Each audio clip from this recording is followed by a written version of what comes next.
Marie-Pierre B, bonjour. Bonjour. Nicolas Castelnové, bonjour. Bonjour Paul-Henriette. Merci infiniment d'être avec nous aujourd'hui. Alors nous allons parler d'un auteur qui nous est cher, un auteur, j'ai presque envie de dire un auteur français, parce que c'est un auteur français aussi. Alors on a beau dire, on a beau faire, vous n'aviez pas qu'à si bien le traduire, Marie-Pierre. Donc il s'agit d'Isaac Bashevis Singer. Vous sortez dans la collection Les Contemporains, Zlaté la chèvre et autres contes d'Isaac Bashevis Singer. Alors Nicolas, peut-être quelques mots sur cette collection Les Contemporains qui s'adresse à nos chères têtes blondes et brunes, puisque c'est une collection pour les 11-12 ans. Je dirais avant tout que c'est une collection parascolaire destinée à un public de collégiens dans laquelle ma mère et moi nous attachons une grande importance à l'enseignement de certaines valeurs humaines tout simplement qui sont les nôtres et que par exemple pour nous, entre autres l'enseignement de la Shoah, c'est quelque chose de fondamental. Alors, Isaac Bashevis Singer, dans ses contes, est à la fois joyeux, est à la fois drôle, en même temps c'est très profond, c'est plutôt pour adultes, enfin, c'est la sensation qu'on peut en avoir. Est-ce que Nicolas, ça voudrait dire qu'il y aurait plusieurs niveaux de lecture ? Certainement. Si ma mère peut juste dire une chose là, parce que je... Oui, je sais ce que tu veux dire. C'est que Isaac a commencé tard à écrire pour les enfants. Il était persuadé qu'il en serait incapable, ça ne l'intéressait pas. Et puis une de ses éditrices américaines, qui était très obstinée, l'a persuadé d'essayer. Et il s'est aperçu qu'il adorait ça. Mais il peut pas écrire des livres bébêtes. C'est pas possible. Je dis pas que les livres pour enfants sont bébêtes, je dis pas que c'est moins bien. Quelquefois, c'est super bien, au contraire. Mais... il fallait... Il y a un message, il y a une écriture, il y a une plume. J'aimerais citer simplement quelque chose qui me semble résumer admirablement l'importance qu'avait pour Singer le fait d'être conteur, et conteur pour enfants et pour adultes à travers ses nouvelles. Nous ignorons ce que l'avenir nous réserve, le présent ne dure pas et le passé est une très longue histoire. Ceux qui ne racontent pas d'histoire et n'en écoutent pas non plus ne vivent que pour l'instant présent et cela n'est pas assez. C'est un résumé de toute son œuvre, finalement, cette citation-là. Oui, mais il disait autre chose. Il disait que pour écrire une histoire, ça s'appliquait particulièrement aux histoires pour les enfants, il fallait 3 conditions. Il fallait qu'il ait un bon sujet, il fallait qu'il ait envie de le faire, mais il fallait qu'il soit persuadé d'être le meilleur pour le faire. Moi, j'applique ça à l'édition. Quand je publie un livre, je dis qu'il faut 3 conditions. Et la troisième est un peu arrogante, mais ça m'est égal. Et... il a compris qu'il était très très bon pour raconter aux enfants. D'ailleurs, on l'a très bien connu. Et quand mon fils, quand Nicolas, ici présent, était petit, on passait en général nos vacances l'été avec Isaac Singer et sa femme à Wengen en Suisse. Et il essayait ces histoires sur Nicolas. Nicolas comprenait pas très bien l'anglais à ce moment-là. Isaac lui racontait en anglais parce que yiddish c'est trop compliqué. Et il testait pour voir son niveau d'écoute. Et même en comprenant pas très bien l'anglais, on voyait Nicolas qui se tordait de rire par moments, qui à d'autres moments était très ému, et Isaac était le meilleur pour le faire. Alors donc, je précise, tout a été écrit d'abord en yiddish et traduit par différents traducteurs, et lui, parce qu'il attachait beaucoup d'importance à ses traductions, qu'il mettait au point en anglais, il savait bien l'anglais. Et puis après, en français, c'est par nous. Mais... Et la façon dont nous communiquions, lui et moi, c'était aussi emblématique, en quelque sorte, de la dimension totalement universelle de son œuvre, qui traverse l'espace, le temps. Il est mort en 1991, j'avais 20 ans quand il est mort. C'est certainement l'une des personnes qui a le plus marqué ma vie. Et je n'ai jamais été aussi heureux qu'en faisant des saisies informatiques pour ma mère de ses traductions de Singer, d'abord parce que ma mère traduit cette œuvre admirablement. J'ai travaillé avec elle sur La famille Moscat, que j'ai intégralement dactylographié. C'est un texte énorme. Je n'ai jamais été aussi heureux qu'en dactylographiant ça. Et j'étais tellement malheureux quand ça s'est terminé. Et ça m'a paru si court. Alors justement, c'est intéressant ce que vient de dire Nicolas. C'est une œuvre qui est à la fois une œuvre très juive. C'est compliqué d'être plus juif qu'Isaac Bashevis Singer dans son œuvre, parce que c'est quand même très très pointu dans les nouvelles. Par exemple, on parle d'un soir de Hanouka. Donc on est au cœur du judaïsme. Et en même temps, l'auteur est totalement universel, c'est-à-dire qu'il parle à tout le monde. Vous pouvez habiter dans le fin fond de la Vendée, et ben cette soirée de Hanouka à Varsovie, c'est votre soirée de Noël. C'est-à-dire que tout dépasse, c'est ça qui est assez étonnant. Oui, mais ça, c'est l'art du très grand artiste, du très grand écrivain. C'est de partir de quelque chose de très particulier, très précis, et d'en faire quelque chose d'universel. Ces contes ont été publiés, traduits dans plus de 40 pays et autant de langues. Ils ont été étudiés partout. Nous deux, on n'est pas juifs et on est là-dedans comme chez nous. On est plus dans notre famille quand on est dans l'œuvre de Singer bien souvent que quand on est dans notre propre famille. C'est ça qu'on peut dire aussi. Ma mère l'avait dit à apostrophe et je suis heureux de leur dire aujourd'hui parce que je ressens tout à fait la même chose. Mais c'est ça, le grand art, c'est de mettre à la portée de tout le monde quelque chose de très particulier. Ces contes-là sont tirés du folklore yiddish, c'est ce que lui racontait sa mère, c'est ce que lui racontait son père aussi, qui était rabbin chassidique. Mais il en a fait quelque chose qui s'adresse à tout le monde. Alors, on a panaché dans ce livre de contes, qui s'appelle donc Zlat et la chèvre, on a panaché les histoires de Pologne, écrite soit autour de sa vie à Varsovie quand il était petit et son papa donc était rabbin rue Krochmalna, à la campagne aussi, puisqu'il a vécu à la campagne. Et on a mis aussi 2 histoires de sa vie aux États-Unis, parce qu'il a passé quand même, à partir de 1935, il a vécu aux États-Unis. Et ces 2 histoires-là, surtout une aux États-Unis, sont à mourir de rire. L'histoire du professeur Schlemil qui ne s'est pas rentré chez lui parce qu'il a oublié sa propre adresse. Oui, mais c'est arrivé à Isaac. Il était comme ça. Il était exactement comme ça. Il était comme ça. Il disait toujours qu'il était le pire Schlemil qu'il ait jamais rencontré.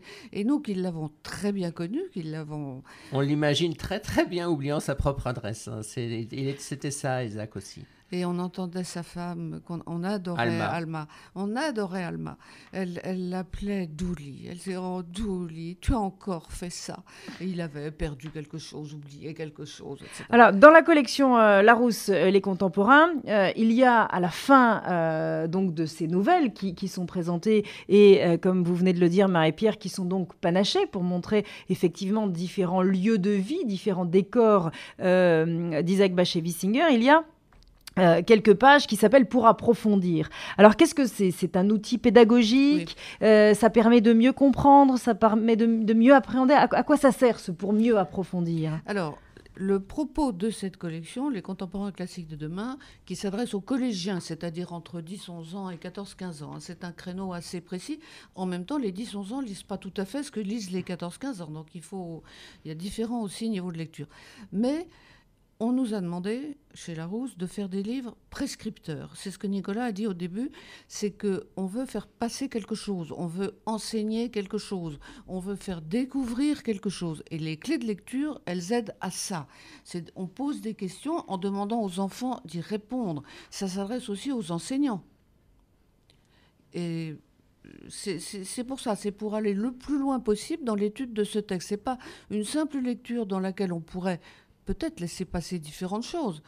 C'est pas seulement parce qu'on explique Hanouka, c'est pas ça. C'est jusqu'où allait Isaac, qui savait très bien que les enfants aiment qu'il y ait une morale dans un texte. Il disait toujours, les enfants sont les meilleurs critiques littéraires. Quand un livre les embête, ils le jettent par terre et ils bâillent et puis c'est fini. Mais les enfants aiment qu'il y ait un début, un milieu, une fin, et qu'il y ait un sens, qu'il y ait une explication, qu'on puisse en tirer quelque chose. Et les clés de lecture aident à ça. Il y a aussi le bonheur que nous avons, moi personnellement en tant que directeur en titre de la collection, que ce livre, ces contes soient réédités aujourd'hui en 2014, alors que toute mon enfance a été tellement bercée par ces contes qui m'ont vraiment tellement apporté, tellement marqué. C'est un bonheur. Alors, Isaac Bashevis-Singer, qui est un conteur, nous allons retrouver, vous allez voir la liaison, Déborah Kaufmann, des éditions Kalman-Levy. Bonjour Déborah. Bonjour Paul. Alors, petit, Isaac montait dans le lit de sa sœur, Esther Kreitman, qui avait peur. Esther avait peur, c'était sa sœur aînée, c'était la première de la famille. Elle avait des angoisses comme ça la nuit, et donc elle demandait à son petit frère Isaac de monter dans son lit. Et évidemment, il n'avait pas du tout envie, parce que quand on est un petit garçon, on n'a pas du tout envie de monter dans le lit de sa sœur. Et pour pouvoir aguicher le chaland, si je puis dire, eh bien, elle lui racontait des histoires. Et c'était une conteuse. Donc le petit Isaac grimpait dans le lit de sa sœur, simplement pour avoir le plaisir d'écouter les histoires qu'elle lui racontait, et ensuite, eh bien, il deviendra le conteur qu'on sait. Alors voilà la liaison pour parler donc d'Esther Kreitman, Deborah Cohen, dont les éditions Kallman-Lévy republient l'œuvre. C'est une œuvre qui est relativement courte et qui est traduite du yiddish en français, et ça, c'est une première.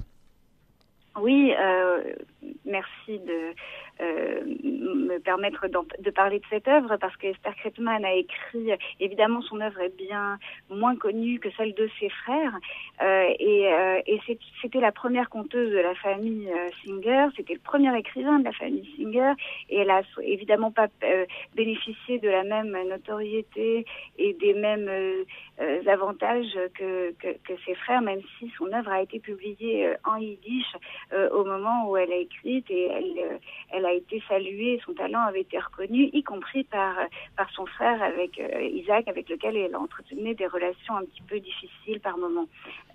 Et quand tout à l'heure je vous entendais parler du fait que vous avez panaché les contes de Singer, de son expérience d'immigrant aux États-Unis, de sa vie new-yorkaise, Esther Kreitman, elle a vécu dans deux autres diasporas et qui donne à ses livres un relief particulier. Elle avait vécu à Anvers avec un mari qui travaillait dans le diamant, et puis peu longuement elle s'est installée à Londres, et dans l'East End de Londres, et dans ses livres, dans Blitz, qui est un recueil de nouvelles que nous avons publié l'an dernier et qui sort en poche ces jours-ci aux éditions Point. Le panachage se fait autour de justement la vie du shtetl d'un côté, et puis la vie de l'immigrante dans la société anglaise, qu'elle découvre avec des grands yeux écarquillés, avec à la fois la liberté qu'elle offre et la violence qu'elle lui impose.